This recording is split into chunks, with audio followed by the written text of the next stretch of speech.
Welcome to this brand new history series, everyone. This series will focus on the last ever passenger trains on railroads that are either defunct or still active, just no longer hosting their own passenger trains. With this, let's begin with today's topic, the Cannonball. The Milwaukee Road was a railroad that was always known for its fast and sleek passenger trains, some of which were pulled by the world-famous Class A steam locomotives, some of the fastest in the world. Not only were their passenger operations famous, but the freight ops as well. They had powerful electric box cab locomotives that were perfectly suited for their electric freight lines. Those locomotives wound up lasting in service for almost 60 years, when the final ones were withdrawn in the early 1970s, with several being preserved. Anyway, let's go back to the railroad's earliest stages. In the mid-1850s, the Milwaukee Road was building one of their first new routes for intercity service between Milwaukee and the state capital of Madison, Wisconsin, via the village of Watertown. Back then, the railroad was known as the Milwaukee and Mississippi Railway. Fast forward to the 1880s, and they were really popping off. During this time, the company built thousands of miles of track connecting cities and towns across the Midwest and West. This helped to spur economic growth and development in the region, so much so that they became one of the major pioneers of American railroading technology.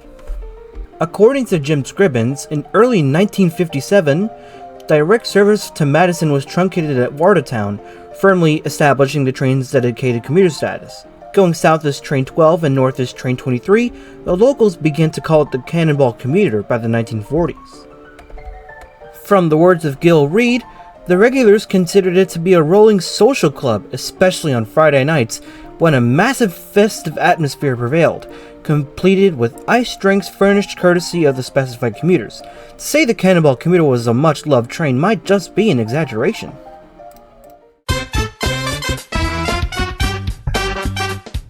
The Cannonball went from Milwaukee, Wisconsin to Watertown, with 15 stops in total including both termini.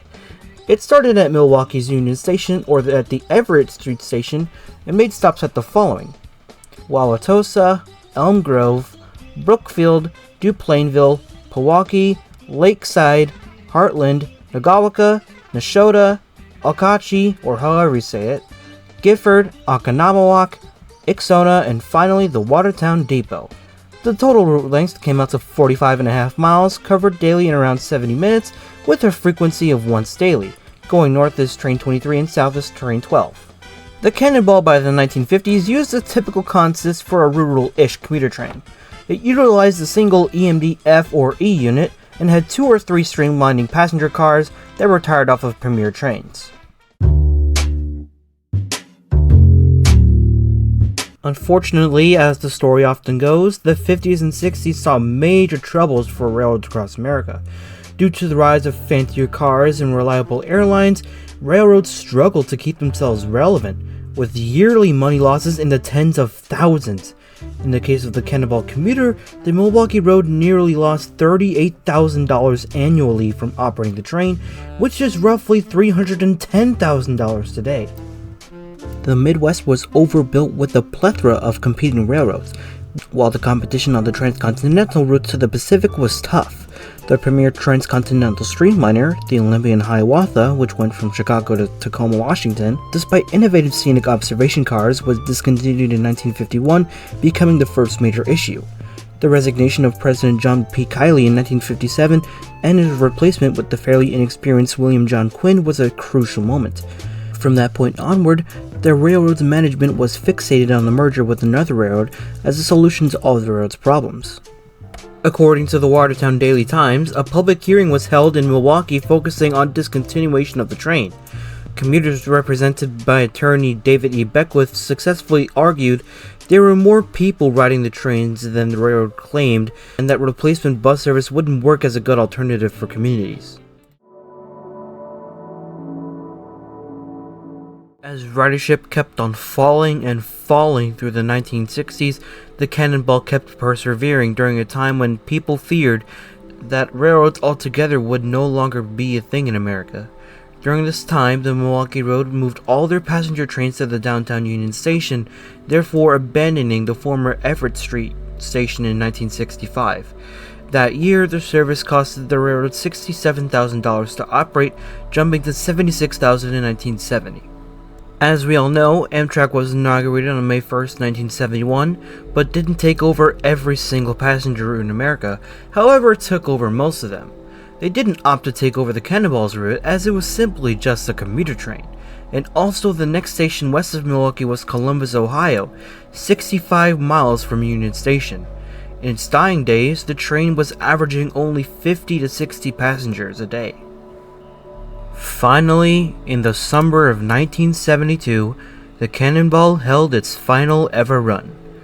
On July 31st, they decided to add an extra third car to the usual two-car consist to accommodate the additional riders who came out to say their last goodbyes, according to Ted Schaar.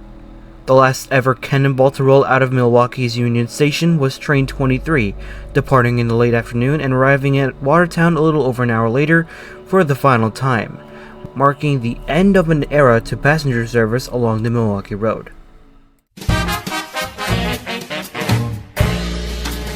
After its discontinuance, passengers appealed to the court to try and get the Cannonball reinstated. Periodic attempts to reintroduce commuter rail to Watertown had been met with unsupported state funding. In the 1980s, a Budd SPV 2000 diesel railcar was tested for a 5-day trial along the Cannonball's old route. On the first trip out, the train broke down and a diesel locomotive had to tow the car back southbound. Unfortunately, breakdowns were pretty normal for those railcars. Despite this, reception was modest, with ticket sales covering half of the cost and some trips having standby passengers. In other words, this trial was extremely popular with the community. Again, according to the Watertown Daily Times, a brief revival occurred once again in the form of a 90-day pilot program to provide alternative transportation during the repaving of Interstate 94 from April 14th to July 11th, 1998. This service extended 4 round trips of Amtrak's Hiawatha service to Watertown Station, with intermediate stops at Oconomowoc, Pewaukee, Elm Grove, Brookfield, and Wauwatosa before Milwaukee, and continuing to Chicago. The pilot originally saw over 32,000 riders use the service, with 89% saying that they would definitely continue commuting on this train if it remained available. But, unfortunately, the track was owned by the Canadian Pacific, now known as CPKC or whatever. CP bought out Milwaukee Road, or at least some of it, and hosted this revival attempt. Even though the people said yes, they were like, no, f*** you, we've got track work to do. As of today, the state of Wisconsin is served by quite a few passenger trains, most of which are on the Chicago to Twin Cities corridor. Wisconsin is served by Amtrak's Hiawatha service from Chicago to Milwaukee, the Empire Builder from Chicago to Seattle, and the new Borealis service from Chicago to St. Paul, Minnesota. There's also a Metra commuter line providing service to the Chicago metro suburb of Kenosha, making it the only commuter train to serve Wisconsin, and it just barely makes it over the state line. Watertown hasn't seen a passenger train in over 20 years, and hopefully it won't stay that way, as studies were conducted on Amtrak's Hiawatha actually being extended to run into Watertown in the future. However, only time will tell. Well, this has been the first episode of The Last Stop. Thanks for watching this video, everyone. You can always subscribe if you want, as I will be continuing this series for a very long time. Anyway, that's all for this episode. Tune in next time when I uncover the city of San Francisco. See you all next time, and thanks again for watching. Have a great day.